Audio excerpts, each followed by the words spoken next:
যে ম্যাডাম, এই ফুলটা আপনার জন্য। আমার জন্য কেন? আপনাকে প্রপোজ করবো, ধরেন। আপনি কি পাগল হয়ে গেছেন? আপনাকে তো চিনিও না, আপনি সামনে যান, আমার আপনার প্রপোজালের কোনো দরকার নেই। ধরবেন তো? ধরেন আগে। আজব, কেন ধরবো? পাগল হয়ে গেছেন নাকি? বুঝলাম না মানে। এবার তো ধরেন, নাহলে কিন্তু মাথার খুলি উড়াই দিব। ধরেন, এবার এখানে বসেন। কি হচ্ছে এগুলা? বৈশা আমারে প্রপোজ করেন, বলেন আই লাভ ইউ। বসেন, বলেন I love you. I love you.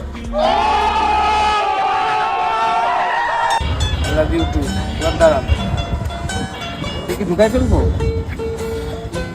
আজকের থেকে আপনি আমার গার্লফ্রেন্ড, ঠিক আছে? ওকে,